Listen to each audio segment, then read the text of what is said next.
Hello, craft beer friends, and welcome to Season 12, Episode 10 of Tap to Craft Podcast. I'm your host, Boise, Idaho, and joining me, as always, is my partner in craft, the man who can tame any tail-wagging troublemaker and Florida's finest beer adventurer, coming in from Tampa, Florida, Mr. Kris McKenzie. How is it going tonight? And most importantly, what is in your glass? So that's the part you changed. So you told me you changed part of it, and I didn't read it. And I was glancing at our notes, and I'm going, I don't. It still starts a hello, craft beer friends. I'm like, nothing changed. It's just a slight difference, just Oh, to I see catch now. people off guard. I Yeah. see. It caught me off guard. I'm over here still reeling from it. Denny, in my glass tonight, I have a beer, basically from your neighborhood. Oh, Um, nice. and it's going to be a real pain in the rear to show it to you, but Because I it's green. can. It is. Oops, not that way. Not doing it Whoa, that way. whoa. Shit, calm down. Just give me a second.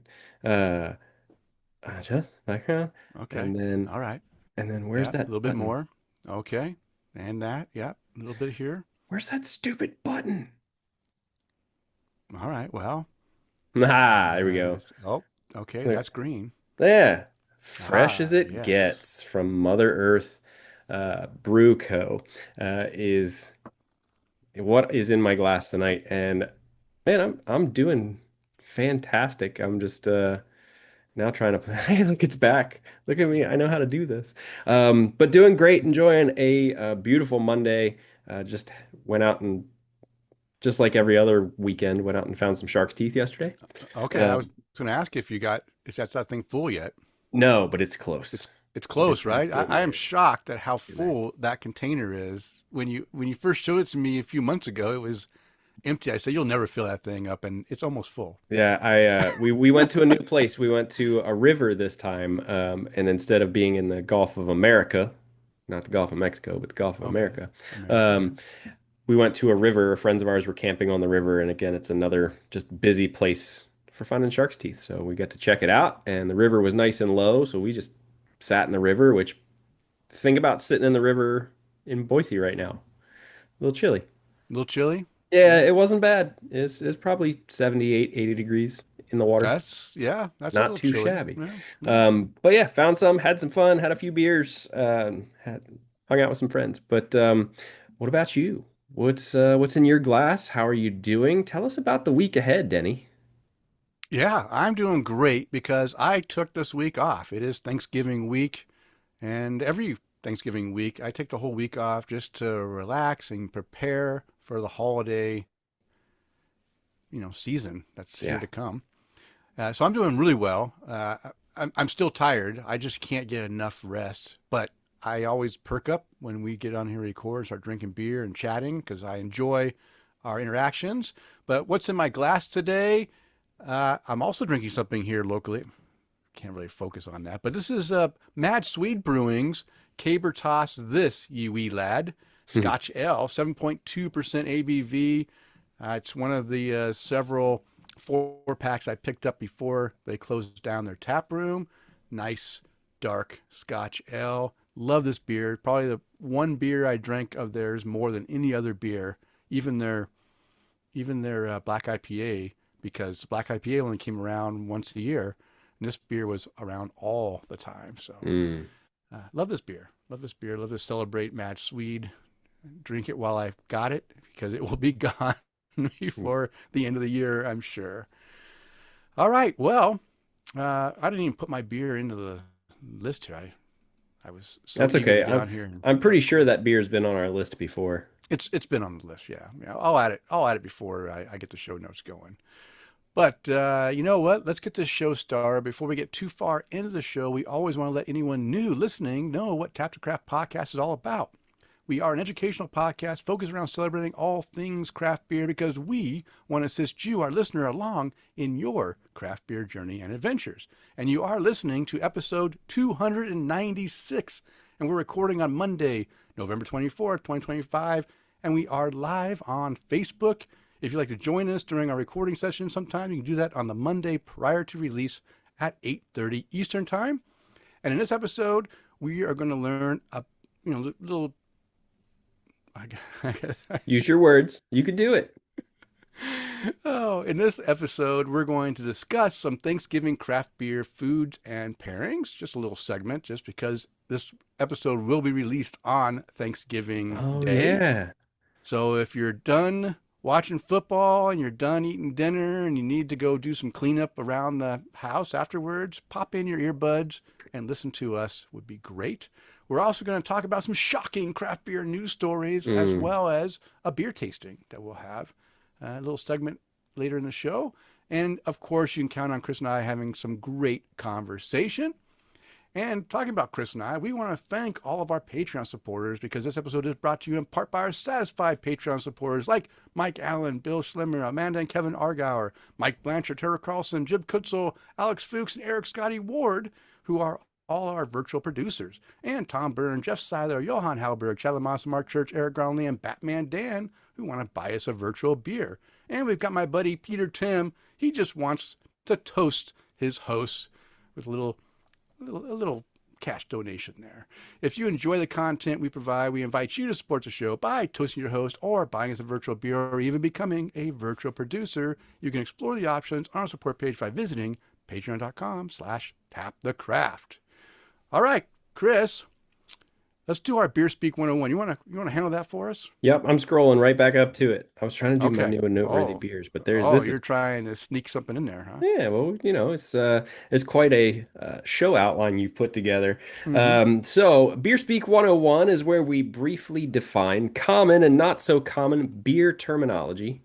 And in this episode, we're going to talk about the term dank. And in beer speak, dank is one of those funny words that sounds negative, but it's usually meant as a compliment, especially in the world of hoppy beers.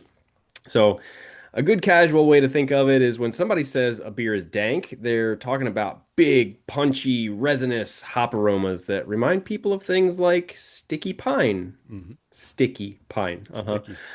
fresh cut herbs, Herbs, yes. earthy, slightly funky plant notes. Exactly. And then sometimes even that green, skunky aroma you'd associate with a certain botanical cousin of the hops. That's right. If you don't know what that is, Google it. Okay. It's most often used for IPAs, especially the West Coast style or aggressively dry hopped ones, where the hop character is super bold and sticky, icky. If someone says, "Whoa, this IPA is dank," then they usually mean it's intensely hoppy, aromatic, and kind of hits you in the nose in a good way, not that it's musty or dirty. So, Yeah. so basically, dank is hop forward, loud, and deliciously planty, Yeah. I love that herbaceous. last I love that If last you will. that last part, right? Yeah, Dank just planty. just hop forward, loud and deliciously planty. This is probably the best way to describe that actual smell without going, "Hey, it smells like marijuana," Yeah. right? Yeah. Yeah. Um, and very well done describing it too, because I would have just been like, I don't know, it smells like weed. Um, Yeah. Yeah. so So there you go. If you always wondered what exactly dank was, now you know. It's dank. It's not those your kid's old stinky gym socks stuck away in his backpack, left, for a stinky, week. Yeah. crusty, Yeah, gross. that's not that. It's not No. that. Okay, wow, we're flying through the show. It's now time for the Brew Buzz, and the Brew Buzz is devoted to discussing various beer-related topics. This week, we're going to learn about the Thanksgiving craft beer and food pairings. Yeah, we've done this before, but because it falls on Thanksgiving, we always like to remind people of all the great type beers you can pair up with your meal at different courses if you want to, do a little tasting of different beers at different times. So, as we roll into November, the beer fridge starts looking a little different. Hmm. The crisp, crushable summer stuff fades, and richer, warmer styles start calling our names. And this is prime time for these types of beers. Ales, or amber ales and Martins, which are malty, toasty, easy to sip. They're kind of like fall in a glass. Brown ales, is my favorite. Nutty, smooth, slightly sweet. They slide right into cool weather drinking, and that's a fact. Porters and stouts. This goes into winter drinking here. Your roasty, chocolatey, coffee-forward comfort beers for long nights or extended family gatherings. Yeah, those extended family gatherings that you want to just kind of like fade into the evening. Yeah, great for Hmm. the stouts. Uh, Another great beer for this time of year is Belgian doubles, which I think is great, and quads. Now, doubles good for those little bit lighter alcohol. You know, we still need to stay kind of cognizant. Hit those quads when you just want to like ease into slumber on those cold nights. Spicy yeast notes plus dark fruit flavors equal instant holiday vibes. Another one of my favorite styles, winter warmers, higher ABV, spiced or unspiced, perfect for post-feast relaxation. And then for all you hopheads, you still have that hazy or juicy IPAs when you want hops without the bitterness overwhelming everything you're eating. It's a little soft, hoppy character. These styles don't just match the season, they're also incredibly friendly with the flavors of a Thanksgiving table, which brings us to the good stuff, the Thanksgiving pairings. So, Kris, why don't you hit us up with appetizers? Okay. So you might find these in your appetizer category, the cheese boards, the deviled eggs, stuffed mushrooms, charcuterie, spiced nuts, that kind of thing. So first Yeah. on the list is going to be the Saison or the farmhouse ale. Now, some of you might hear me say that and go, ew, I don't like Saisons. I don't like farmhouse ales. Try it. Keep trying it. I have found one You've or been two that there. I've liked. Yep. Yeah, you've been I'm there. I'm that person. Um, but there's definitely ones I've found that I like. So to go with some saisons or farmhouse ales, goat cheese crostini with honey. That's just this. I always hate this episode, Denny, and I say that sarcastically because it always makes me hungry. Herb stuffed mushrooms, some Mm, pickled vegetable platters. Yep, and I'm pairing these all in my head and going, yeah, that would go yeah. well. And some rosemary spiced nuts. Um, Yeah, I have a thing. I love like spiced nuts mhm. I mean I know it sounds weird, but man, it tastes so good with the combination of the, nut and then the whatever rosemary or whatever, herb they put on there. It actually tastes good. It's Yeah. nice. Rosemary is an herb that doesn't get enough love in my book, but there's a lot of people who don't like it. Yeah, yeah, I could be. It does. It can be a little strong. And those We people put are rosemary communists. in a. We put rosemary in a lot of things. I love it in bread. Hmm. Yeah. Little roseberry, little roseberry, Mary sprigs in there, and just give you a little bit of as you take a bite. You have the bread, and then all of a sudden you have that little rosemary burst in there. It's Hmm. really, really good. Yeah. I love rosemary. It's delicious. All right. So let's move on to the next one. We've got the Pilsner. To me, Denny, the Pilsner is it's a pretty one size fits all with just about anything you could think of Mm. for food, food in general. But Yeah, yeah. if we're focusing around just all things Thanksgiving, then it's going to pair well with classic deviled eggs, soft pretzels with mustard. And if you're having soft pretzels with Yes. mustard at your Thanksgiving, I need Yeah, an you're doing it invite. right. Yeah, I Yeah, need you're an doing it invite. right. A cheese board with mild cheeses, so things like Gouda, Hmm. Havarti, younger cheddars, and Mm. then shrimp cocktail. So definitely some lighter flavors with some. I forgot what I was going to say. So, but some mild flavors to go along with that Pilsner for Thanksgiving. And then last on my list is going to be the hazy pale ale. Um, so you're going to pair that up with charcuterie board with things like salami and prosciutto, spinach artichoke dip, smoked cheddar slices. Man, it sounds so good. And jalapeno poppers, and the hops are going to soften the heat. No, Hmm. the I will disagree with that. Hops always kind of enhances heat when I eat things, It but can. but you know, It. I think it depends on if the hops are the like for me when I drink like I have a hard time drinking IPA with spicy with things that have yeah, well spice and even like pepperoni. I know pepper. I mean people love IPAs with pepperoni pizza. For me, it that's a just lot. becomes too burny, right? It starts to burn. The two kind of mix in.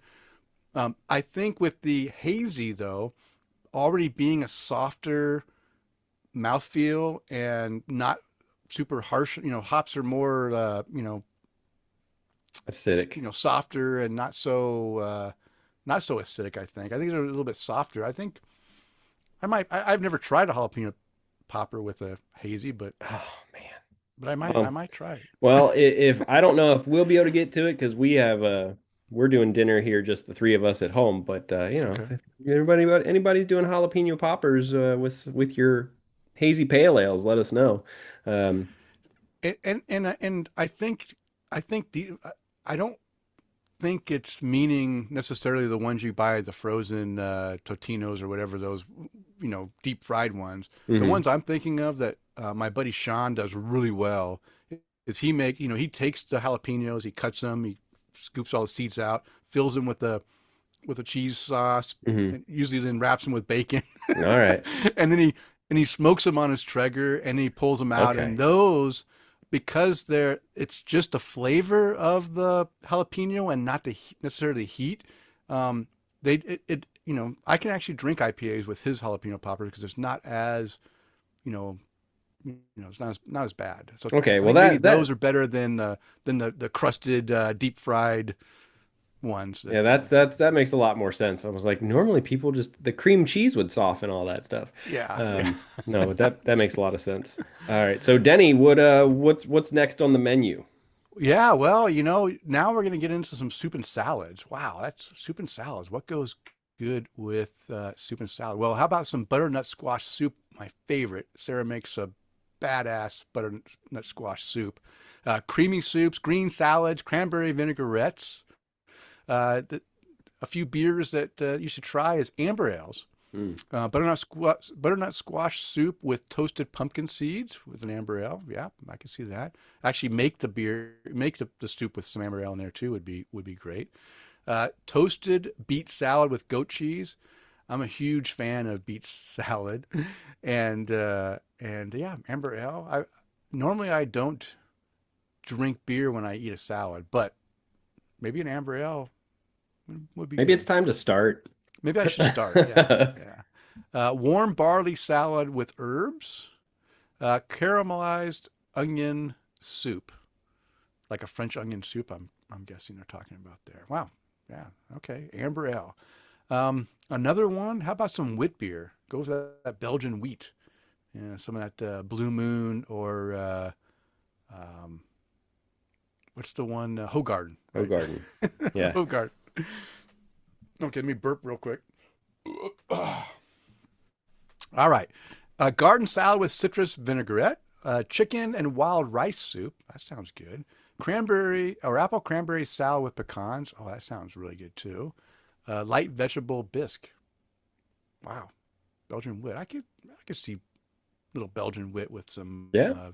vegetable bisque. And then the Kolsch, another light ale. All these are kind of light beers or lighter. Brothy turkey noodle soup. Who has turkey noodle soup before they eating turkey? I don't know. Before, I mean, that's leftovers, That's right? leftover. Okay, Yeah. good point. These not only for Thanksgiving meal, but leftovers as well. When you're having that lunch afterwards, you just took that carcass, you broke it down, you boiled it up and made the broth and made some That's the soup. most important part. Yeah, Don't yeah, waste all that. That's such good fodder yeah, for some yeah, soup and stuff later. yeah, yeah. So yeah, I can see that. Caesar salad, chopped autumn salad, which is apple slices, walnuts, and feta. Oh, Again, I like apples and walnuts and feta in my. Yeah, it sounds good. Potato leek soup. Wow, I don't think I've had potato leek soup before. really? I don't think so. We make. In fact, I mean, Sarah's gonna get ready to make some potato soup on Wednesday. It's my daughter. Every time she comes into like we she comes into town, she wants mom's homemade potato soup. But I don't think we've ever added a leek into it. So maybe we need to get a leek and cut it up and cook it in there and see how I that mean, it's tastes as basically well. just a giant scallion anyway. True. True. Okay. All right. Okay, Kris. Now's the time we've been waiting for. The main entree. What beers go well with food? All right. So for your main entrees, so for things like your turkey, your ham, stuffing, mashed potatoes, gravy, roasted veggies, and green bean casserole, we can look towards the Belgian double. to pair up Perfect. with your roast turkey and gravy, your classic sage stuffing, or things like sweet potato casserole and glazed ham. So all all super savory and also a little sweet too Mm-hmm. with those food choices. The brown ale. Brown ale is can be a universal beer, I think, for Mm-hmm. Thanksgiving. Like Yeah. that would be one that goes really well with most Thanksgiving foods. So things like mashed potatoes with herb gravy, roasted root vegetables, carrots, parsnips, squash, Mm-hmm. green bean casserole, and then the turkey and mushroom stuffing. Um, all some great choices to go along with the brown ale. And the third one, the hazy IPA. So we went from hazy pale ale earlier. Going We for had, yeah, so let's, the hoppy one now. I could not imagine doing not only all this food, but all this beer to go along with it. Like it all sounds delicious, but I'm just like, man, there's so much food. Yeah. So with the hazy IPA, things like smoked turkey breast, garlic herb roast chicken, cranberry orange relish. It's pairs with the fruity hops. Oh, and this one too, maple roasted Brussels sprouts. Oh, that sounds so good. Um, Yeah, I love Brussels sprouts, and we did we we just eat them regular now, but we were making like a bourbon, a maple syrup bourbon Brussels sprout thing, and they're yeah, so good, but it's also so like rich too. It's hard, you yeah, know, it's really good, and then all of a sudden you realize, oh my gosh, I just ate all this yeah. rich foods. But man, I love some yeah Yeah, and we'll maple do roasted Brussels kind of sprouts. the same things too, where but we'll do it with like bacon and onions to go along with the Brussels Mm-hmm. sprouts. Mm-hmm. But then we'll also do them too where it's just like some olive oil, maybe a little bit of butter and salt and pepper, maybe some garlic too that just it makes it simple, but it's still so very good. Oh, I like the idea of garlic. So next time we make garlic, because we just all we do is just cut our Brussels sprouts, toss them in some olive oil or avocado oil, and Yeah. just lightly salt and pepper. But I like the idea of throwing some garlic in there too. So maybe I'll have Sarah try that next time we do the roasted garlic Brussels sprouts. Okay, well now we're gonna finish off the meals with dessert. Now you've got done eating, you've waited an hour because no one eats dessert right after they eat the turkey dinner, right? You wait an hour and then you have pumpkin pie and I stuff. try. Yeah. All right. Well, this is assuming you've already waited and you've got room for dessert and beer because your stomach is filling up. Pumpkin pie, pecan pie, apple desserts, and bread pudding.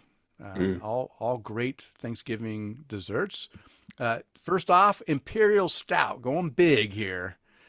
Chocolate pecan pie, espresso bread pudding, dark chocolate tart, or pumpkin cheesecake. Man, I think honestly, I think the dark chocolate tart too much, too rich with that really rich stout. But I think the pumpkin cheesecake, like perfect, right? You've got that dark roast with that lighter pumpkin cheesecake, and it kind of like you know, uh, I forgot the words I was thinking of, but contrast and whatever, you know what I'm thinking of. I've never had a chocolate pecan pie. That seems way too much. When I eat pecan pie, I just want that caramel syrup, sweet, nutty pie thing. I don't want to have chocolate, interrupting my pecan pie. How about the barley wine? One of my favorite styles of beer. Classic pecan pie, caramel apple crisp. Okay, yeah. Pumpkin pie with whipped cream and sticky toffee pudding. Barley wine, yeah. So barley wine is going to really kind of bring out that toffee, Oh yeah. caramel flavors with a little bit of that alcohol heat in there. I think it'd be all these would be really good with complementing it. And in the last one, not my favorite, milk stout or sweet stout.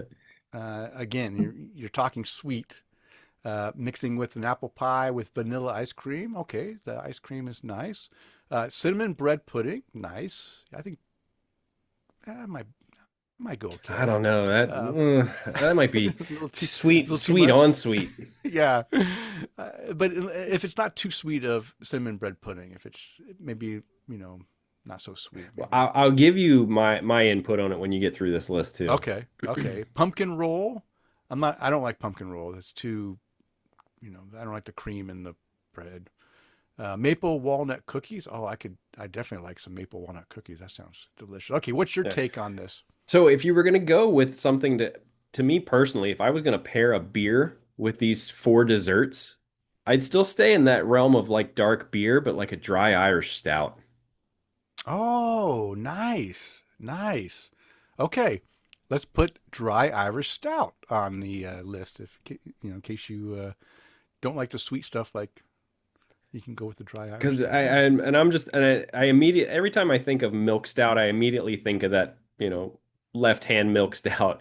Um, and even if it was on nitro, I think it would be uh, still plenty enough to Mm, there would still be so much sweet to it. And then if you've already got sweet from things like the apple pie and the ice cream and the bread pudding and the yeah, and the yeah. cream and the pumpkin roll, like I would want something that's going to be con contrasting Contrasting. yeah, Yeah, contrasting yeah, flavors to it. yeah, So like soup, yeah, like nice and roasty, hence the reason most people drink coffee with their desserts. It kind of yeah, cleans that palate a little bit, right? It yeah, takes some of that yeah. roastiness and cleans up that palate so you're not just living in that sweet, sticky, you know, creamy goodness. Okay, I But agree. yeah. I agree. So, Chris, it looks like Matt Griffo has been going crazy with all these. Oh my gosh. That's what I You didn't do. want to get caught up with. That's I what I mean, didn't do. it's too much for me to be able to read it all, but he's got a lot of suggestions with what we've said. Well, Before we wrap it up. that would be good too, because not only does he homebrew some amazing beer, he also, and I'm pretty sure if I remember correctly, um, he works for Publix, but I think he Hmm. works for the like the bakery department. Hmm. Yeah, he does. He does have. Come on, why didn't you click it? There it goes. Um, but yeah, normally I divide my screen all up. I just did not do that today. You were not prepared. I was not. I was not. So it's loading up right now. So as that decides to load up, it's let's wrap our Okay, let's wrap it up, Thanksgiving and then we'll beer talk pairing down. about what Matt says. Um, so that's gonna wrap up the Thanksgiving craft beer pairing breakdown. So whether you're kicking things off with a crisp Pilsner, diving into a hearty main course alongside a Belgian double or a nutty brown ale, or finishing strong with a decadent Imperial stout next to your slice of pie, no, I could not. No No. decadence. No, no. There's pretty much a perfect beer for every plate on the holiday table. So Thanksgiving is one of those rare meals where you get a wide spectrum of flavors all at once. Sweet, savory, roasty, tangy, and beer is one of the most flexible drinks to match that variety. So don't stress about getting the perfect pairing. Think of it as an opportunity to explore, build a small beer lineup for the day. Share some pours with family and friends and see what combinations surprise you. But most importantly, enjoy the day, enjoy the people you're with, and Hmm. enjoy some great beer. That's right.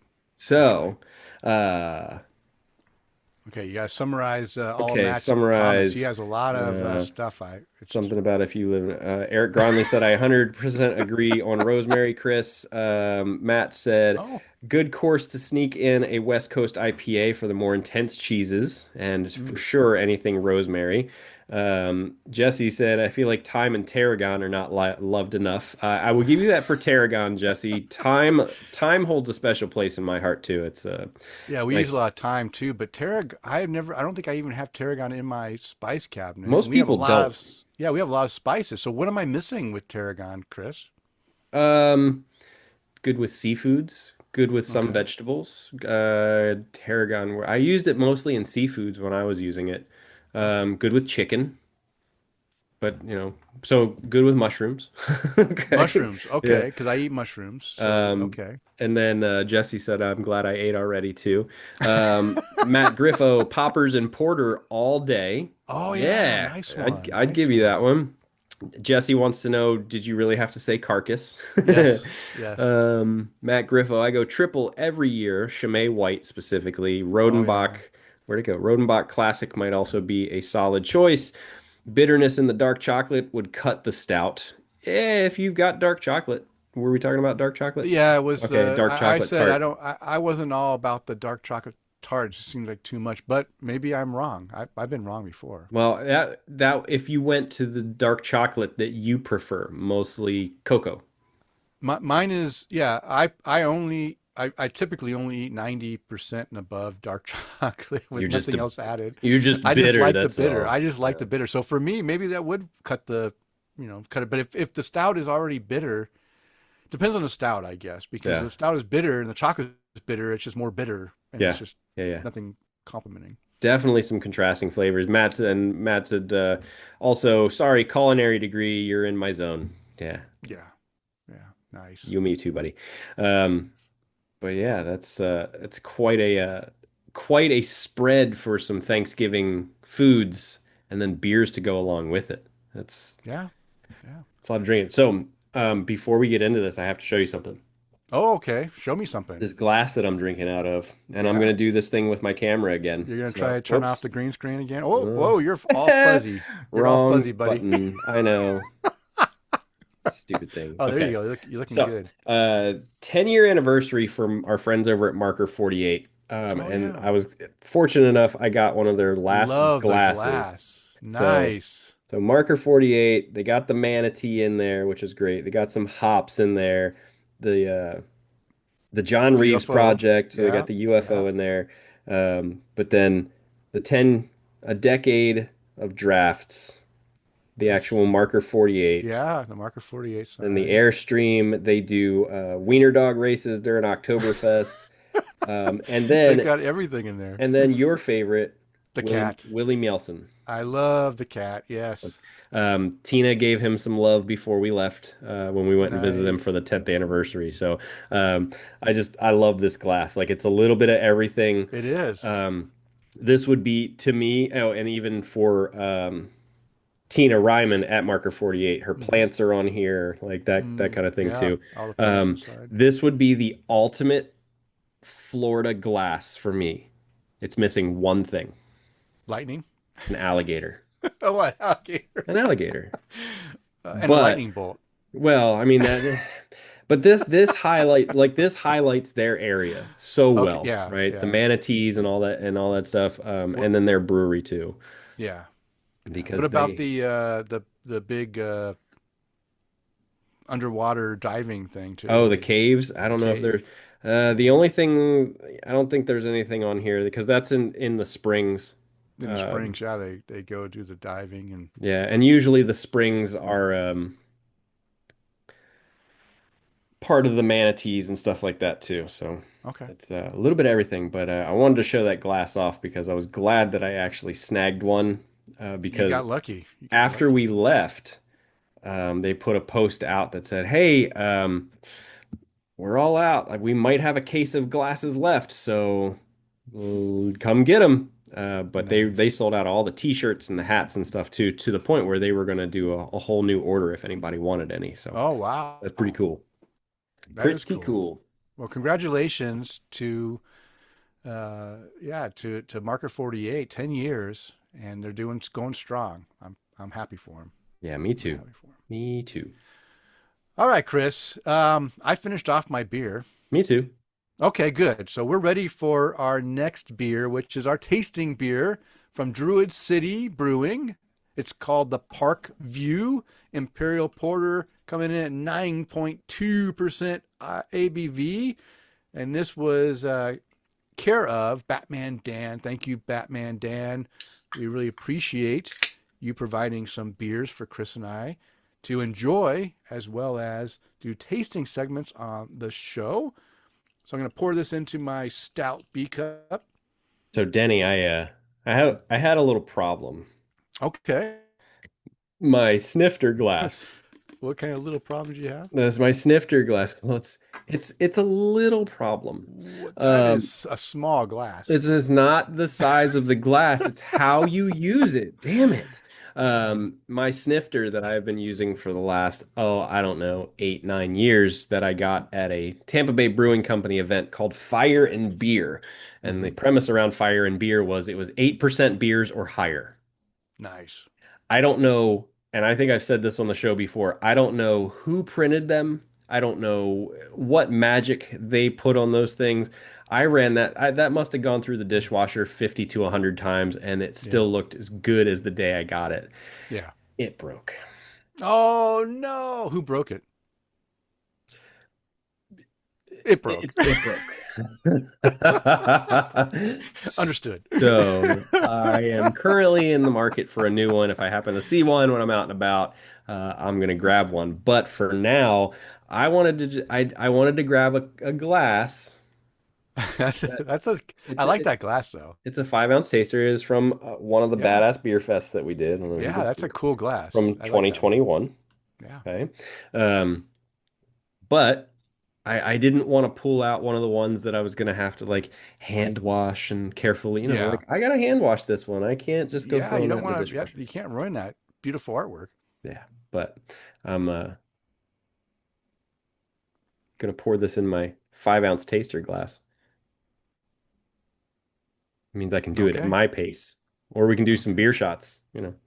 Yeah, it's more beer shot. So, Mm. it pours very dark, opaque, very dark brown. I wouldn't say black. I can see some brown hints in there. Head, how's your head? My head, I haven't had any complaints. I'm not complaining, but my head is a little bit shy there. But yeah, it looks like it was supposed to be, a bit It's gone. dark brown. Yeah. Yeah, it dissipated pretty quick. So it wasn't just me. It just dissipated pretty quick. But it does have a little bit of legs.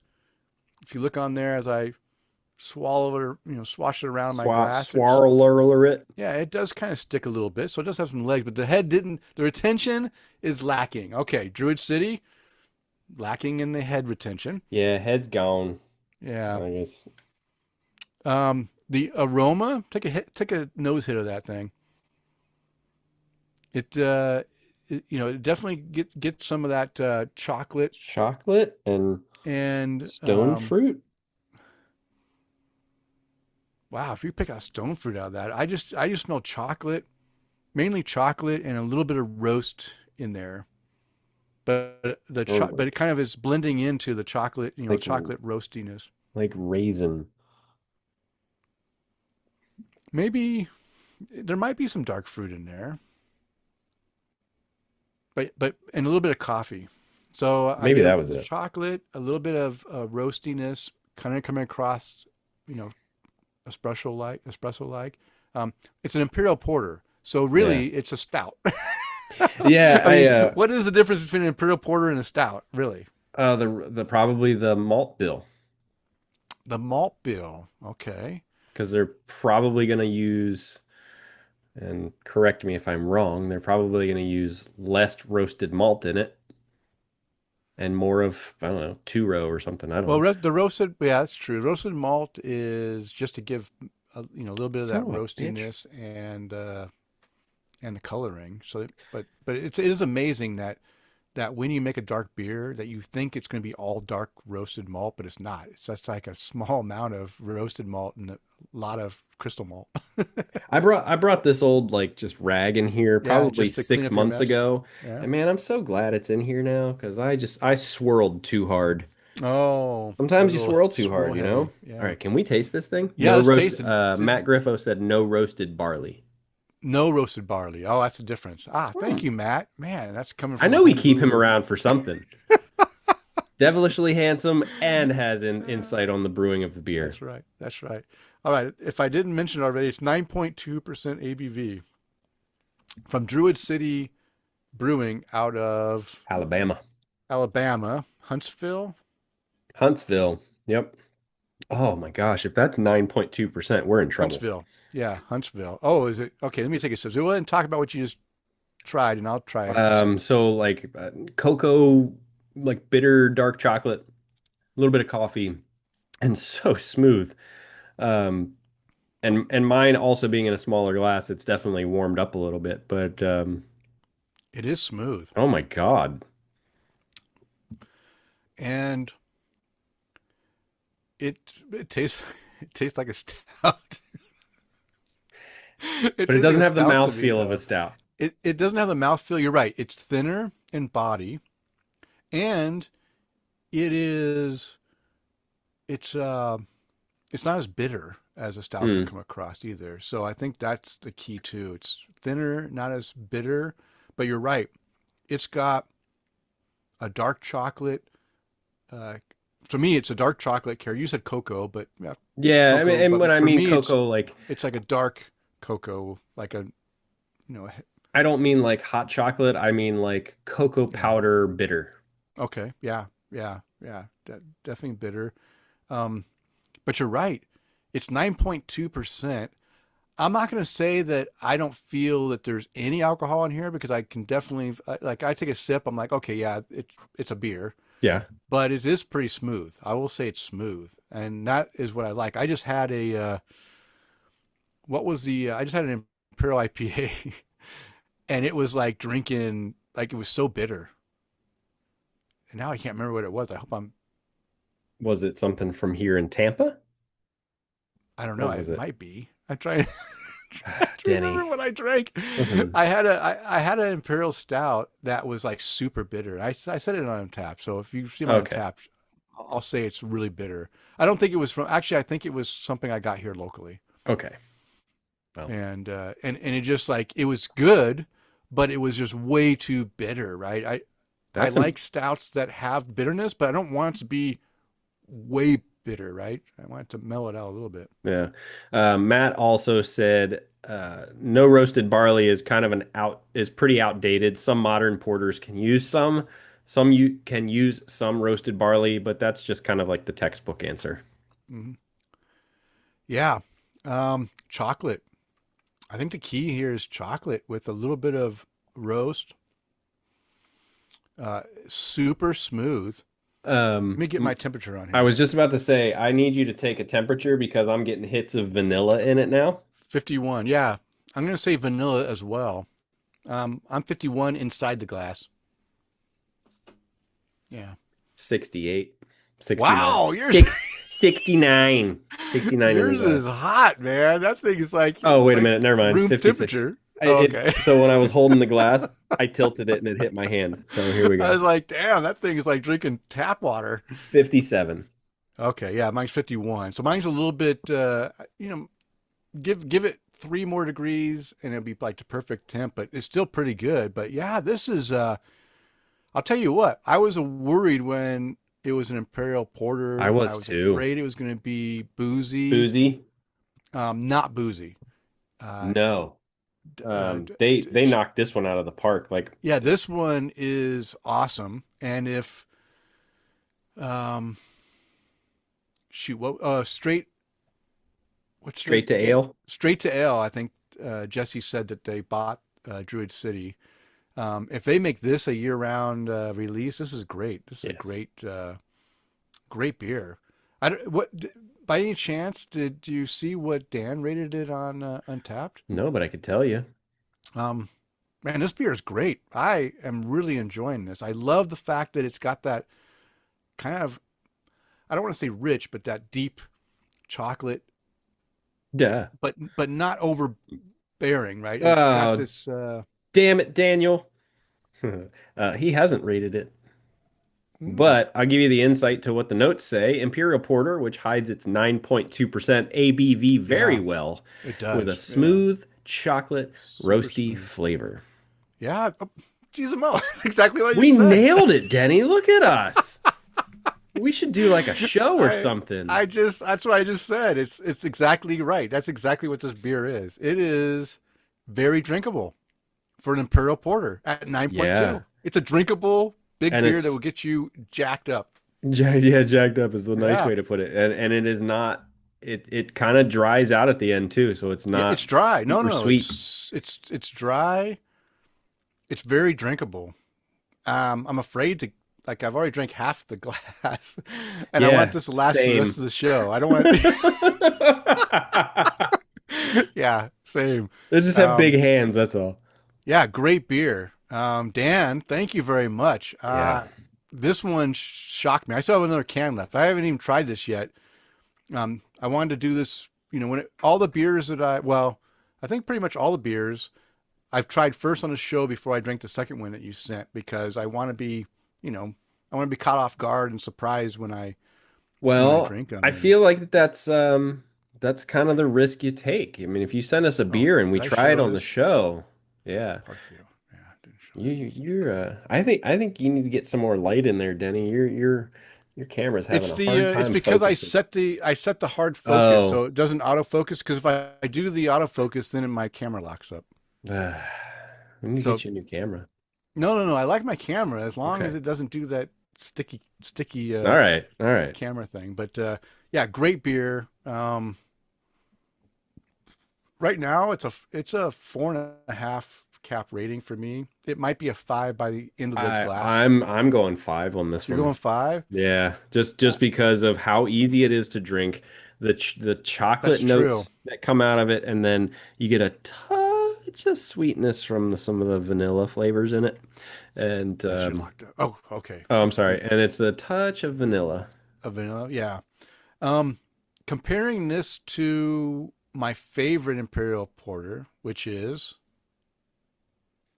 Imperial Deschutes, Porter, yeah, Deschutes Black Deschutes Butte. Black Butte Anniversary, which I can't get anymore because they only release it at odd times. Even when we tell the co-op that let us know when it comes in, we want to reserve, our 4 pack. They still didn't do it, and we didn't get it again this year. I didn't get any Those of the bastards. anniversary. I've had Black Butte Porter anniversary every year, uh, and I missed this year, and I missed one other year because they're not distributing as much of it as they used to. Hmm. I'm Maybe we'll get very it here. sad. No, it's already gone.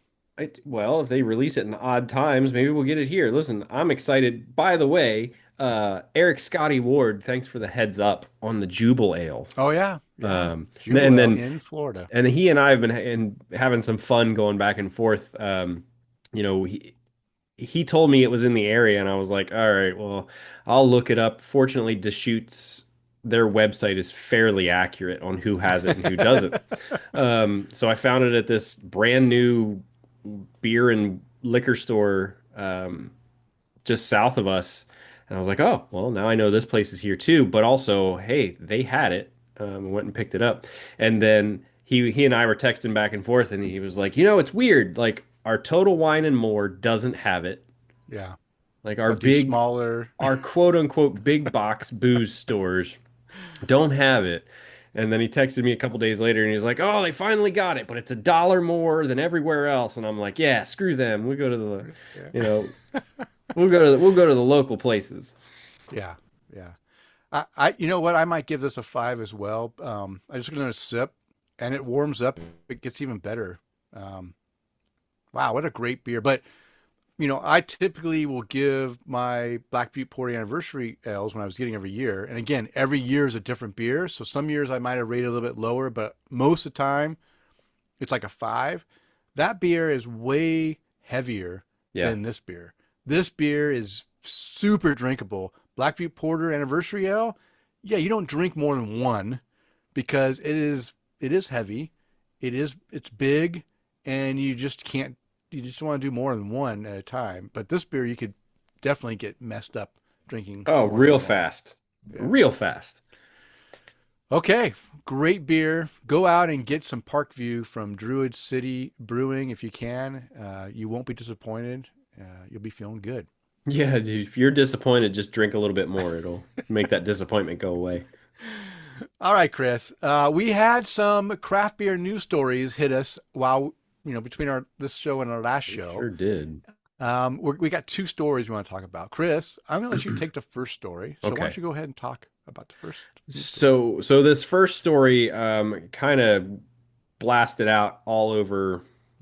who knows if it made it around the world, but Yeah, I'm sure it did. we've got a video up about it on all of our social media places, except X/Twitter, They don't. because fuck They them. don't. Yeah, I yeah. don't know. It was my No, I chance to agree. drop an No, F-bomb. yeah, I Um, agree.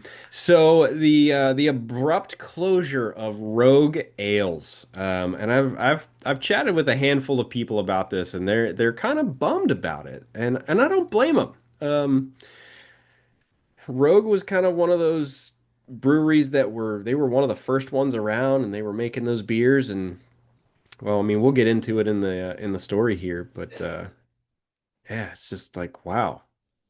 It's a shock. It's quite abrupt. So we need to talk about one of the biggest and most surprising stories to hit the craft beer world in years. Rogue Ales and Spirits. Yes, that Rogue, the dead guy ale Rogue, the Newport-born icon that helped define West Coast craft beer, shut down overnight. No fanfare, no farewell tour, just gone. Yeah, And the employees showed up to locked doors. yeah. Could you Fans, imagine? geez, listen, that happened to a bunch of guys that my dad used to work with. 6 months, 6 months before it happened, my dad changed jobs, a job that he was at for Oh, 27, 28 years. And then he decided to change jobs 6 months after he did that business that he worked for so long. The guys showed up to work, doors were chained closed, chained and locked. they, well, they couldn't go on without Rodney to That's keep it well, going. duh. But yeah, the employees showed up to lock doors. The fans were confused. Distributors didn't know what to do with the news. So, and to make it even wilder, Rogue never made a clear public announcement explaining why it was shutting everything down. But in the days following the closure, a clearer picture started to form, and it's not a pretty one. So the reasons behind the collapse for a company that's been around since 1988. Geez, that place has been around almost as long as I've been. Uh, I got 6 years on that brewery. Good Lord. Been around since 1988 and brewed some of the most recognizable beers in craft. You'd think that Rogue was on solid ground, but behind the scenes, the financial situation had gotten dire. First, Rogue was buried in debt. They owed $545,000 in back rent to the Port of Newport, the same port that owns their massive 47,000 square foot brewery, warehouse, and restaurant.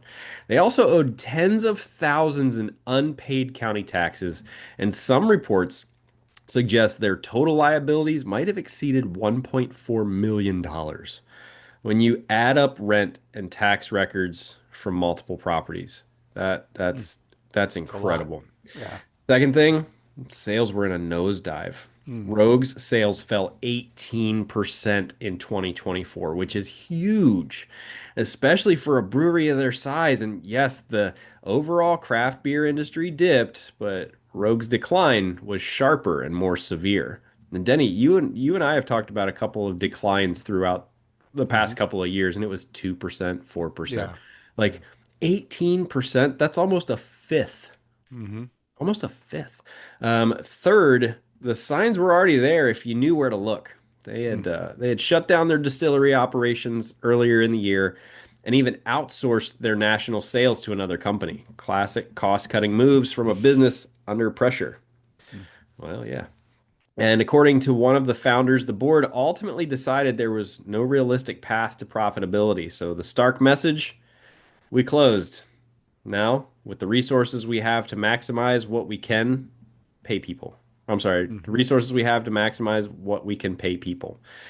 When your board is saying that out loud, man, things must be really bad. Yeah. So, what happens next? This is the big question. Is Rogue gone forever? At this point, nobody knows. There's been no confirmed bankruptcy filing, no confirmed buyer for the brand or the brewery. And while Rogue's brand still has value, Dead Guy, Hazelnut Brown, Bat Squatch, the debt load makes a full buyout complicated. Hmm. So there are a few possible outcomes. The brand could be sold to another brewery or beverage group. The assets could be liquidated piece by piece. Could you imagine doing that for a 47,000 square foot Yeah. facility? Oh my Yeah. gosh. Or the company could quietly wind down and disappear completely, leaving the name to fade into craft beer history, Mm, right out into the sunset, right? yeah.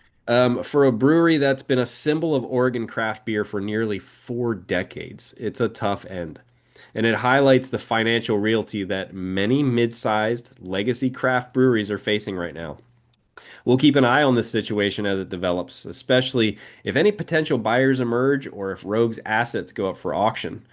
But for now, though, it feels like the end of an era and a reminder that the craft beer landscape is shifting faster than ever. If you've got some Rogue stories or memories or beers you want to raise a toast to, be sure to let us know. Yeah.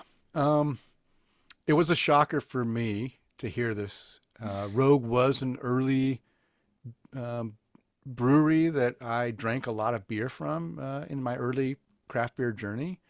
I will say that about 15 years ago, I slowed down on Rogue, Oh, yeah. and the main reason is because craft beer started to become more than just, have a few craft beer, six packs on in the cooler. Now you're starting to get more bigger, companies like Lagunitas was coming in, Yeah. and Stone was coming in, and New Belgium, and and Sierra Nevada.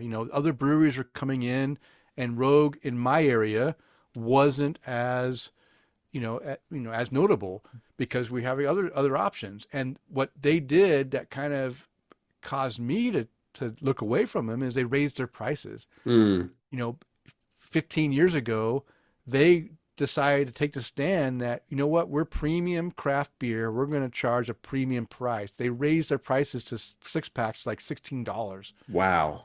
And nobody is going to pay $16 for a six pack when you can get other great beers and, six packs of beers for $10 from Lagunitas and Stone back then, Well, right? especially, I was to say, especially not in what, 2010? Yeah, 2010, it was like a booming, craft beer is booming in 2010. And so I leaned away from them. I used to drink their, if you look at my back wall here, I have a Yeah. bunch of Rogue That stuff. that bottom Yeah. shelf right there, you can see And, all and of them. even in front of me, where no one can see, is I have a bunch of classic old Rogue beer bottles that are now going to be, maybe they're worth some money to someone that wants to collect Rogue stuff. Yeah. But I have a lot of Rogue bottles that were very important in my craft beer journey in the beginning of it, but died out as it went on, mainly because they decided they wanted to charge a premium price. And you know what? I'm frugal. Their beer wasn't that good that I wanted to pay that price when I can get other beers that were, as good or better. Um, yeah, I I probably only bought in the last, like, maybe I bought two six packs a year from Rogue in the Mm, last 5 years. Each year I buy two packs, a Bat Squatch, Hazelnut Brown. yeah. Maybe I'll buy a 12 pack sampler Get a little of, yellow of some snow. stuff. No, they don't have Yellow Snow anymore. Yeah. That one's retired. I do have a Yellow Snow bottle here, that Pale Ale, but I don't even think they make that one anymore. Right No. before they went out. Well, I mean, they So definitely don't now. yeah, so the writing was on the wall. I think they miss. They just. I don't think they could keep up with all the great, especially in Oregon. Oh my They gosh. they Yeah. they branched out. They had breweries in. They had tap rooms all over the state. I've been to the one in Portland several times. Hmm. The beers are okay, but again, nothing that stands out that says I got to keep coming back and have more when there's other breweries in Portland that make such better beer, in my Spectacular opinion. beer. Yeah. So am I sad they went out of business? Yeah, it's always sad to see something that was important in my craft beer journey. But in reality, and a lot of people are buying what's left on the shelf so they can drink it. I'm not buying any. I'm not going out and buying Rogue just so I could drink No. a dead guy or dead and deader guy or whatever they have. I've done my thing, and it's over for me. But I understand the pain, and it is sad, and I hate seeing craft beer with negative connotations of leaving all this unpaid debt to Newport. That's a huge financial burden on Newport not getting that Oh, rent for their facilities. well, Matt Griffo said, sadly, I was never much of a Rogue fan, but I do appreciate that they brought back some popularity to my box with Dead Guy. But yeah, I mean, even I can tell you the most, I guess, interesting or exciting thing that I had from them. My one friend Jim in Ohio, Dead Guy was one of his favorite beers, and Mm. his birthday is on Halloween. So before I moved to Florida, um, I bought him that ceramic growler or that ceramic growler, Oh, the Rogue ceramic growler for Dead Guy for his birthday. mm, And I was like, wow, this at the time, and that was 2016-ish, 2017-ish. At the time, that was like a really kitschy, kind of cool marketing thing, right? hmm Because nobody was making a ceramic growler with a $10 beer in it, right? That we paid probably $20 for. yeah, Um, yeah. I've but got a lot of those flip top, like right here. Um, yeah, there are these but flip top Imperial, like Imperial Dead Guy, double Dead Guy, double X Dead Guy, yeah, double X and stuff. And those were, I mean, back in 2007, 2008, those were like great beers. I really enjoyed them. Now the pink bottle ones, none of them were good. no, those were all awful. They were all The pink gimmicky. donuts, and it was with Yeah, Voodoo awful. Donuts. Voodoo Donuts and all of them were bad. But my wife is a sucker for flashy artwork, and she We bought them all for are, me. Denny. Well, except you. I don't think it gets you as much as it gets all the rest Uh, of us. yeah, But yeah, Matt Griffo said iconic, and I it is 100% agree iconic. with him. Yeah, It definitely is. But Denny, you kind of mentioned that, hey, it kind of sucks to just leave the port of Newport like that, and bring that kind of negative idea to craft beer. You want to jump into the next part that we have? yeah, yeah. The next story is Boise drama right here in Boise. Big debt, bigger move. Yeah, we're talking about more debt So coming out so of a kind of brewery. so kind of like Rogue, but in Denny's neighborhood. And what's interesting is these stories were published like the same day or day after each other, like Yeah. very close. So it hit home. Like when I heard my story first, then I heard about Rogue the next day. It was crazy that Well, two, you know, big debt bombs were launched yeah. here. Yeah, because I texted you. I was like, "Wow, did you hear about Rogue?" And you were like, "Yeah, did you hear about this one?" And I'm like, "No." I actually have one of the beer labels on my cabinet right here next to me. Nice. So All right. let's hear about it. Okay. Yeah. So there was a similar complicated and frustrating story right here in Boise. Two well-known local restaurateurs and brewery operators who've just recently left town and a mountain of unpaid bills behind. What went down? Well, Carrie Pruitt and Melissa Levick, the duo behind Western Collective, a Garden City brewery, and high profile downtown restaurant that went by several names, such as Western Proper, House of Western, Due West, and The National, have pulled up stakes and, oh yeah, I forgot about that label. This one's special to us because FYPM stands for fuck you, Is, pay me. And yeah, that's that's, Tina's unofficial that's, motto. yeah, but they have pulled up stakes and moved to Phoenix, Arizona. They shut down their big downtown concept in 2020 in October of 2024, but since then, people who say that they're owed money, such as contractors, service providers, and landlords, have struggled to reach them. They're trying to get a hold of them to, hey, pay your bills, and it's just crickets. There's some money trouble. The Idaho court records are brutal. Pruitt and Levick allegedly owe nearly 800,000 in unpaid bills. Jeez. Breaking that 800,000 down, it's about 764,000 in back rent due to their landlord. Their landlord is Barclay Holdings, with interest piling up at 10%. Jeez. Contractors are also suing. For example, a remodeling company claims that they're owed nearly about $26,000 in back work back in July of 2024, plus their legal fees for filing some court fees. There's also some smaller claims even. A commercial kitchen exhaust cleaning company says that Pruitt still has not paid his $765 bill for the work done earlier that year as well. So there's a bunch of bills left unpaid. And that's not all. Boise City Records reveals some of the renovation work on their Idaho Street building was done without proper permits. Jeez. Yeah, that's always bad when you have work done that's not permitted. Yeah, especially when you're into the remodeler for 25 grand and you're like, oh, permits? Because you can't sell that without ripping out everything that was done because it hasn't been permitted. So that's a problem. There's also multiple liens filed against various LLCs tied to Pruitt and Levick, including the brewery-related company Guns and Oil Beer LCC or LLC and the restaurant Western Social LLC.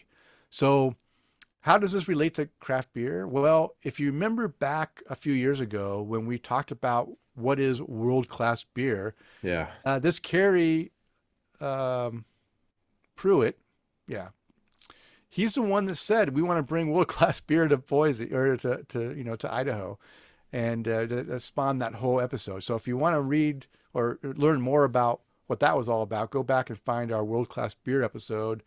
Get brought up to date from them. But basically, Western Collective, the name changed. It was Guns and Oil, a Texas-based brewery, decided to come in and open up a brewery here in Boise under Guns and Oil. And they took over the old Payette Brewing facility and started up their brewery here. They quickly learned that they needed to get rid of the oils and gun because that was a Texas thing, and they changed their name to Western Collective, and it's been Western Collective ever since.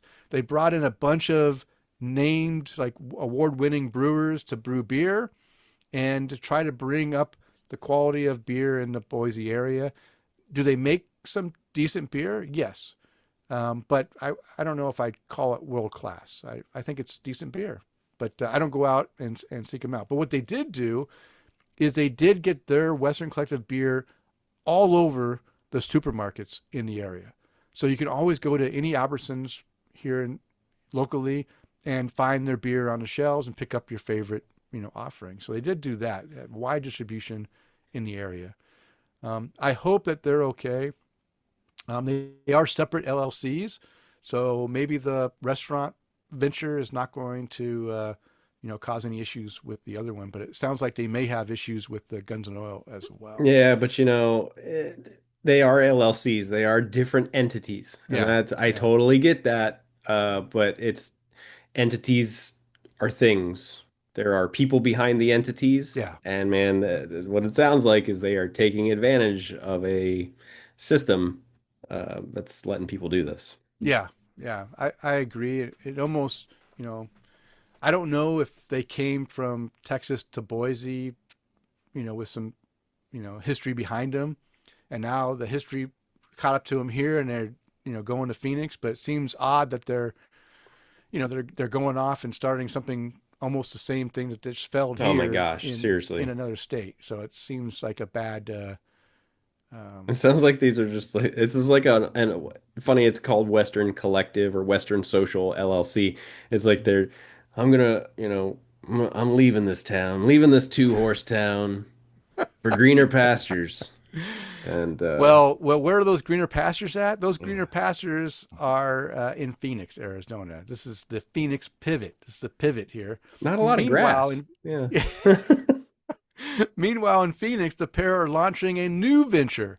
Per Pruitt's LinkedIn, their plan is a nightclub destination called Pablo's under the new entertainment company named Saguaro Nights Entertainment Group. That sounds like a strip club. Hey, all right, Pablo's isn't just a bar. It's designed to be a full entertainment hub. 3 bars, a private lounge, a courtyard, plus a nightclub, all in a Spanish-style building that dates back to the 1950s. Pruitt and Levick, through their attorney, insist that the new Phoenix restaurant and business is not financially or operationally linked to their Idaho liabilities. Of course, it's a Yeah, different LLC. because it's an entity. They're not linked, right? Because one's in Idaho and one's in Arizona. Yeah, But yeah, financially or operationally linked, you're right. The entities aren't. But again, it's the people. yeah. It's a people. It's a people. What's the big picture? Why does it matter? For Boise, this isn't just a failed restaurant. It's a highly visible closure with lots of local contractors, service providers, and landlord who says they're out hundreds of thousands of dollars. For Pruitt and Levick, they're betting on a fresh start in a completely different market. But financial baggage doesn't disappear overnight, nor the sour taste left back in Boise. Yeah, they're praying for witness And protection. yeah, yeah, exactly. And for the broader hospitality industry, it's a cautionary tale. Even well-known destination restaurants can run into serious trouble, especially when growth and concept pivots come with big capital needs and big risk. All right. That is our two news stories. Oh man. Two big stories with big amounts of debt left behind, which is very, very sad. Okay, let's get on to some brighter news, Yeah, let's Chris. talk about some good things. Yeah, we have some upcoming interviews coming up. We have Mr. Kris Henke and Brian Hink from Wanderback Brewworks will be joining us next show. They're out of Vineland, New Jersey. I'm hoping. Do you think they might send us some beer? Or I mean, I ask. I always ask. okay, It's part okay, of the email I send. yeah. But we'll learn about. We know that New Jersey has some weird beer laws. I'm gonna try to get some interview questions based on opening up a brewery in New Jersey and what's the fun part of that. We also got a new one that just came in Yep. yesterday or the day before. I saw Andrew and Jasmine Dill from Liquid Intrusion Brewing out of Prince George's County, Maryland, will be joining us on January 5th. That's not our 300th episode, is it? Oh crap. I didn't even think about that. No, that should be We might 299. Okay, we might want to block off 300 for anyone from taking that one. I did see that someone else you were in contact with is going to be setting up a date with us too after they send us some beer. He Yeah, said he was going to send Grand some beer. Junction Brewing Company. Grand Junction Brewing out of Yeah, Indiana, out right? of Indiana. Yeah. So I can tell you, so if Wanderback is 297, Yeah. 298 should be right around Christmas. 299 should be January 5th, and Okay. then Okay. 300 should be like somewhere around, I don't know, January 20th. Okay. Yeah. So you're There we right. I go. should Yeah. block that one Yeah. We off. should block that one off so we can just have it for ourselves and we can celebrate Yeah, we'll be with greedy us. with our dates because that's Grand Junction was Yeah. like, hey, I want to send some beer out to you guys, and then I I'll take a know. look at the calendar. I'm like, all right, Well, the calendar's great. full. Well, the beer's going to get old by the time we But record, but that's okay. I We'll wish save we it. had some availability to do it because he Grand Junction reached out to us based off of one of the videos from Chris Baker with Mother Earth Oh, talking yeah. about the Cali Screamin' Pumpkin Vanilla Cream Ale. Yeah. Yeah. And he was like, "Yeah, I actually won a gold. I think it was at the beer cup. Recently Oh, at the won World a Beer Cup? gold with my pumpkin beer or GABF. I couldn't remember which one. And I was like, "Oh man, that's awesome. And would love to chat with you guys a little bit more about it." And he was like, "Oh, we'll send you some beer." I'm like, "Okay, but we don't have any spots." Um, Hey, so I'm not going to we'll turn it see. down. Hey, We'll make a listen, spot for him if we have to. we'll make it work some way or another. So, Okay. um, But that I didn't have this in the notes, but it's a good opportunity since our 300th episode is coming up at the beginning of next year, which is only a few episodes away. yeah. We are going to be talking about up to 10 beers. If we were to open our own tap room, not brewery, just our own tap room that can have any beers on tap that we want, current, past, or future that we don't even know about. What beers would you have on tap that you would make up your 10 taps, up to 10 taps? And we're going to be, Chris and I will pick our 10 beers that will make our 10 taps. You can choose up to 10 that you would want to have in your tap room, explain why these beers are important to be focused as your flagship beers in your tap room. So think about that. Get your inputs in before our 300th episode, and we'll read them on the air when we do that show. My finger's bleeding. Yeah? Yeah. You're just so excited. Sorry. Yeah. All right. Let's get into some feedback that we had since our last episode. We did have some feedback from Mr. Eric Scotty Ward. Yes, he wrote us an email. He said, just caught up on last night's podcast. Thanks again for the great content every 2 weeks and the past 12 years. Only 5 more shows till 300th episode. Yes, we just talked about that. We just talked about that. Yeah. So the weekend of November 8th was a busy beer weekend in the Tampa area. Of course, we had the Badass Beer Fest was going on. I look forward to Kris's interviews. Thanks for the recap on that one he couldn't attend. Ybor City had a block party with Barriehaus and Sky Puppy Brewing. Coppertail Brewing held its 11th anniversary celebration, and he attended an event at Southern Brewing and Winery in Tampa for the Epilepsy Services Foundation. Southern has hosted this fundraiser for 13 years. He also said that local brew clubs had stations set up showcasing beer made by club members. Our bar had 5 tap offerings. I provided a Schwartz beer called Dark as My Heart. Wow, that's a dark heart. That's pretty much him. Just nothing but dark soul right there. Nothing but dark. Yeah. He said he finally got to meet Matt Griffo. Yeah. He provided his bottled Belgian double. So Matt Griffo gave Eric Scotty Ward a Belgian double, and he can attest that it was great. Overall, a fun event to raise money for a good cause. Matt and I got to bartend for a bit. It was nice to chat with the folks passing by and giving samples and promote beer, and drink beer. And he says that my wife was kind enough to be there to drive my drunk ass home. God bless you, Jennifer. She did. Every time. A good wife. I feel like every time I either hear from Eric Scotty Ward, he was like, and then Jen drove me home. She was my DD. She's friggin' awesome. That's Sarah too. She drives my drunk ass home as well. So that's good. All right. Well, thank you, Eric Scotty Ward, for that feedback. We really appreciate it. We had some voicemail too, Kris. You got that voicemail all ready when you are. Ready to go? All right. We got some voicemail from Jim, Tara, Chad, and Cindy. Wow. Let's hear what they had to say. VIP. Hey, everybody. Jim Goodsall here. And we've got some special guests. Well, first of all, Tara, say hi. And we made an occasion here to get together with Chad and Cindy. So, Chad, say hi. Hey, guys. Cindy? Hi there. Hey, Chad. Hi. And today we went to Mystique. Not Majestic. Not Majestic. Long story. Mystique Brewery in Baltimore. We had a great time today. Actually, we're on our way out because there's live music in there, and it's kind of hard to listen. But we had plenty of beers, and actually all 4 of us got 1 free beer. Anything you guys want to add?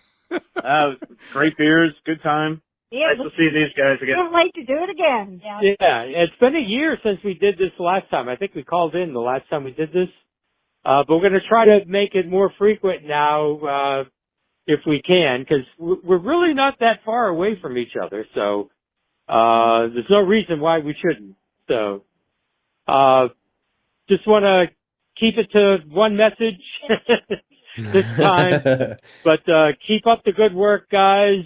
We really appreciate what you do with your podcast. So, cheers, everybody. Say cheers. Cheers. And happy holidays, everybody. Bye for now. Well, thank you all for that great voicemail. These are the kind of voicemails I really like because it brings in our community. Listeners that didn't know each other before the show are meeting up and drinking beer and visiting with each other on a yearly basis, at least, maybe more often now. Since Tara and Jim are retired, they can maybe make it out that direction and meet up more often. But I love hearing these stories, and I'm glad you guys had a great time. I love the photos on Untapped, different check-ins. I appreciate it as well. So thank you for sending that voicemail. And if you would like to be like Jim, Tara, Chad, and Cindy and leave us a voicemail, you can do that at 208-536-3359. And if you've been drinking like Kris and I, that's too many numbers. How about 208-53-ODDLY? Program it into your phone, and then all you have to do is just say whatever your voice assistant is, Siri, Alexa, Google, call Tap to Craft Podcast and leave us that voicemail. Yeah. But if you want to be like Eric Scotty Ward, you can also leave us an email at taptocraft@gmail.com. Or if you would rather leave us some feedback on Facebook, Kris will see it at our Facebook page at facebook.com/taptocraft. And we do have a website at taptocraft.com if you want to go visit our website and see all the episodes, show notes, and some extra stuff on there as well. And Kris, guess what time it is? It's time for almost this beer to be gone, but it's definitely here. But it is time for the Untap the Craft segment, isn't it? It is. So It is. What are people drinking according to Untapped? All right. So remember, if you want us to read your check-ins on Untapped, make sure you follow me at K9Hops. So it's K, the number 9, HOPS. And we'll read your check-ins approximately 24 hours before recording every other Monday. So we're going to start out with Craig Andrew right here in the Tampa Bay area. Craig is a huge fan of IPAs. Basically, for him, the hoppier, the better. So I don't know where you've been doing all your drinking today, buddy, but over the last 24 hours, he's checked into things like Evil Haze from Treehouse, Extra Spooky from Treehouse. Let's see, what else have we got? Evil Green by Treehouse. Other Baby Ghost by Parrish. Jasper and Friends by Fiden Brewing Company. Jasper with Anchovy, which is... Wow. Love that Nice. hop from Fiden's Brewing, but Evil Julius from Treehouse. So, but I don't know where you're getting all your beers. Everywhere leads to there by Burial Brewing Company. But man, you've got a hell of a selection that you've been drinking out over the last few hours. So cheers to that. Thank you for checking in. Next is going to be... Where'd it go? Come on. Alex Fuchs. There it is. Oh, Alex is drinking a cold IPA with Ella hops by Malka at the B7 Beer House. No notes, but a 3.5 cap rating to go along with it. Sorry, my AI chatbot is setting something up for me right now, and I'm making sure she's not going off the rails. Sorry. So Alex is checking into a cold IPA by Malka at the B7 Beer House. Next on our list is going to be Emily Allen checking into a Watermelon Bombshell by Warhorse Brewing Company. 4 cap rating for that one, and the notes are simply juicy watermelon. Oh, all right. Nice. Sounds good to me. Then on our list is from Bill Schlemmer. He's drinking a Sunset Viejo by Half Acre Beer Company at the Draft and Vessel Tosa. The mango notes are quite prominent. The medium plus bitterness goes well with the mango sweetness. The beer overall is mostly dry. A refreshing IPA. 4 cap rating to go along with Bill's check-in. Beers, yeah. Next on the list, Anthony Co. is drinking a Honey Bear by Hop Butcher for the World. And he said, typical excellence from Hop Butcher for the World. Full-bodied, thick, extra rich, with all ingredients easily identifiable. 4 cap rating for that one. And then scrolling on up, we've got Matt Griffo. I don't know if I want to read this one, Denny, because you're going to also. Oh, read it. Is drinking a Sky Cubby by Barriehaus Beer Company. And he said, this is the exact beer that I like to drink and strive to make for real. For real, we tea straight back in for a second. Maybe the beer was kicking in. Um, for real, went straight back for a second. Whatever. Matt, if you're still Oh in here, yeah, what for real. Went straight back for a second. He left okay. out the in. Yeah. Okay. Matt, what the hell are you saying, man? So cheers to you, man. 5 cap rating for that beer.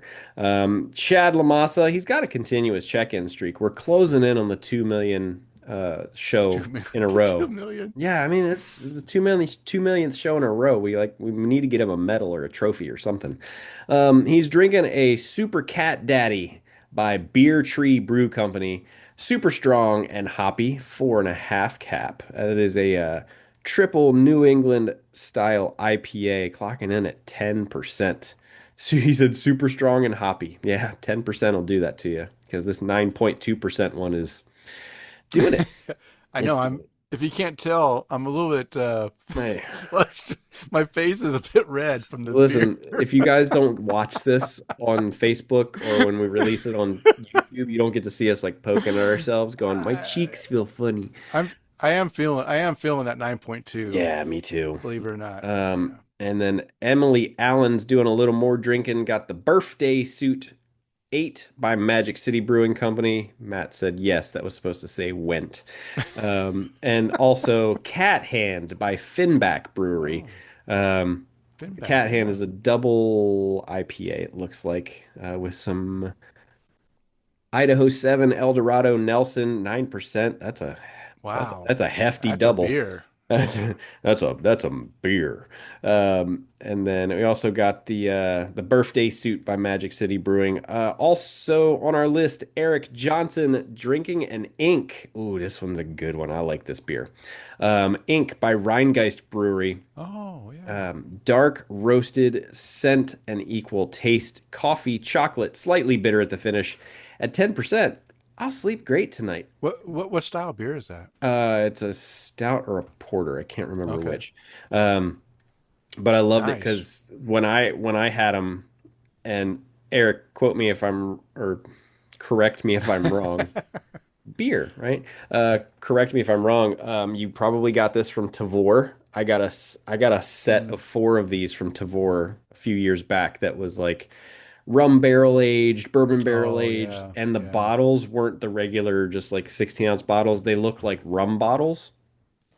And because they were ink and kind of nautical themed, they looked like what you'd see like Jack Sparrow drinking out of on Oh, Pirates of the Caribbean. nice. So they were really cool bottles. Cool. But 4.5 cap rating for ink from Rheingeist Brewery. I love what he said. At 10%, I'll sleep great tonight. Great offering from the Cincinnati brewery. Let's see. Next on our list, Matt, I can't pronounce this. Matt Griffo is drinking a Wernesgrüner Dark by Wernesgrüner Brewery. Okay. More in the realm of a Dunkel, he says, but really, Okay. it just tastes like straight pills with caramel color. 3.25 cap for that check-in, and that's what everybody's drinking. All right. All right. Well, you know what? I want to talk about what I've been drinking. Oh, I'm sorry. The ink was a Russian Imperial Stout. Okay. Russian Imperial stuff. Nice. Nice. Well, I'll go first since you just got done Go ahead. talking, Kris. I'm going to go talk about my new and oldie beers. And because we already mentioned Matt Griffo just had this beer, it's on my new and oldie beers as well. It is the Sky Chubby or Cubby. I want to call it Chubby, but it's the Sky Cubby from Barriehaus and collaboration with Sky Puppy. And all 3 beers I'm going to talk about tonight are all from Eric Scotty Ward. He sent me a very unexpected care package from Florida, and the beers have been fantastic so far. I have one more beer I haven't tried yet that I'll be drinking maybe after this show. We'll see. But this one I said light peach fruit and cracker malt aroma, bitterness up front with a light fleshy peach mixed in with the cracker malt flavor. Finishes very dry and crisp. Very nice American Pilsner. Thanks, Eric. I called it American Pilsner. They called it New World Pilsner or something like that. Or I don't remember what it was exactly. I don't have the can up here. Oh, Matt Griffo said that beer check-in was an Aldi beer. Which one was? From the I closed the window. The one Oh, that I never just mind. read. Okay, Audi, huh? They're making Not Audi like the car company, no, no, Aldi no, like the grocery Aldi store. like the yeah that's Aldi. Yeah, I should pronounce it more correctly. in Michigan and Ohio. Well, we They have have them stuff. too. Oh, you have them down Well, in he's Florida? drinking Aldi beer. Okay, okay. Um, but yeah, this beer was really good. I didn't give it a 5 cap rating, but I did give it a 4.5 cap rating for All that right. beer. Really good Pilsner, um, great hop flavor. Love the fact that I'm not a big peach beer thing, Oh yeah. but the hops, the way that they gave off that peach, fleshy peach character was really well done. In the aroma and in the flavor, both is what it provided. I like that one a lot. I'm going to follow that up with another Barriehaus beer. And Kris, you checked into this at Badass Beer Fest, I believe. It's the Yeah, I remember this Tivvy one. uh, Tmave. Tmave. Is that what it Hmm. is? Tmave Czech Dark Lager. And everyone knows how much I love dark lagers, Czech dark lagers. I've got Freem's Czech Dark Lager in my fridge right now that I'm just dying over because I love that beer. This one is no is great beer. I gave it a 4.5 cap rating. What I said is toffee caramel aroma that falls directly into the flavor, light bodied and finishes on the drier side. A beer you could drink all day long. Thanks, Eric, for another great beer. Oh yeah, and the wife loves the artwork. So the artwork's got cats in outer space with spacesuits getting blasted by aliens or whatever. I don't know what's going on, but it's pretty cool. She liked the artwork, and I liked the beer, and I got one more to enjoy as well. And then the last beer I'll talk about is not from Florida, but Kris, you interviewed Yeah. the owner of this. It's from Von Trapp Brewing. It's their Kolsch. And again, Eric, Scotty Ward provided this beer for me. I love a good Kolsch. And what I said about this one, I gave this one a 4.25 cap rating. I said my first Von Trapp beer, and it is a good one. Bready malt flavor with light, hard candy hop, fruity flavor. I didn't say fruity in there, but like it had like a not a fruity flavor, but like a hard candy sweetness to it. Finishes bitter and dry, makes you want to have another sip. Thanks, Eric. Great beer. So my first Von Trapp was a positive experience, and I have one more Von Trapp beer that he sent me as well that I'll be trying here shortly. So Kris, can you live up to my new and noteworthy? Not even close. But mine are, I got one in Florida and one in Chicago. So, Okay. All you know, right. we danced around a little bit too. First one on my list is from Dirty Ore Beer Company, Oh yeah. which we just put up Great an interview interview. with them Yeah, I like that um, interview. a couple of days ago with Kris, Kris Hughes. I got his business card sitting right here in front of me. Kris from Dirty Ore Brewing Company. He was a fun interview to chat with, or fun interview to beer, Denny. Um, Yeah. Yeah, fun, a fun great guy to person to chat chat with. with. Yeah. Yeah, there we go. Use our words today. But we got to drink their Sexy Beach, which Ooh. was it's a raspberry and coconut blonde ale. Ooh, nice. And it was nice and light. It was I think this was the one too that had there it is. Thank God somebody took a picture of the actual card in front of their tent. It was called Sexy Beach with Gelato. There we go. So Oh. it was a terpene fruited blonde, so raspberry and Oh, coconut in a crushable blonde ale with botanical terpenes added. Um, nice. this one I gave a 4.5 cap rating to, and it really had some nice floral and fruity and floral notes. I don't get like this often, but this is fun. Um, and it was just easy to drink and kicking off a rather warm day in November. Was just a great beer.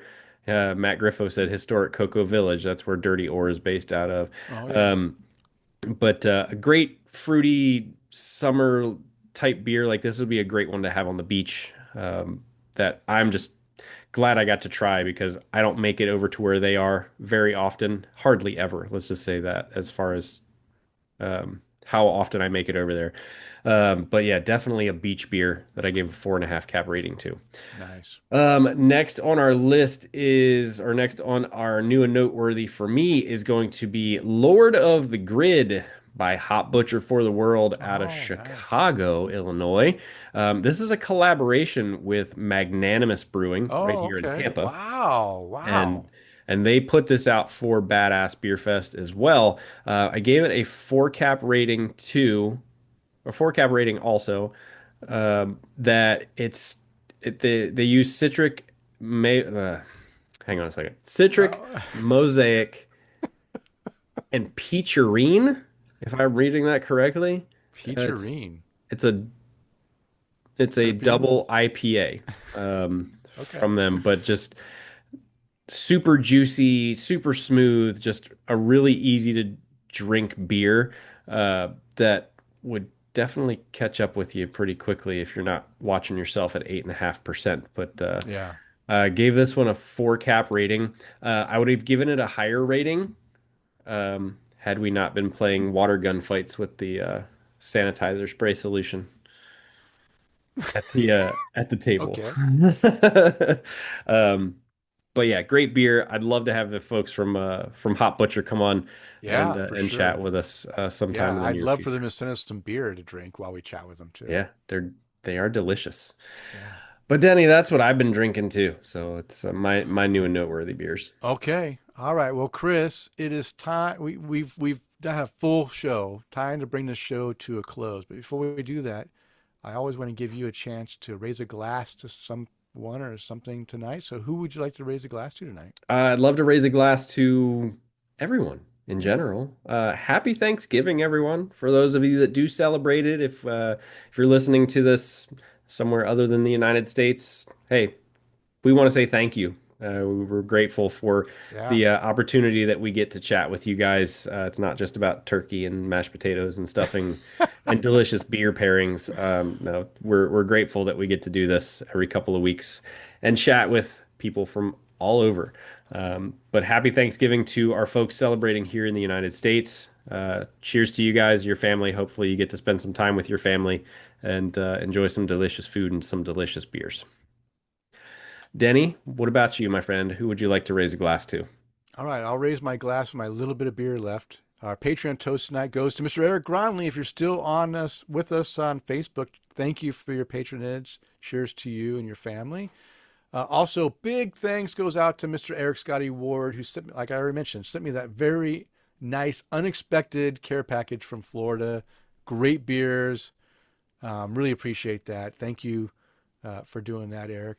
And to everyone out there, I am so thankful and grateful for all of our listeners who interact with Kris and I over the years.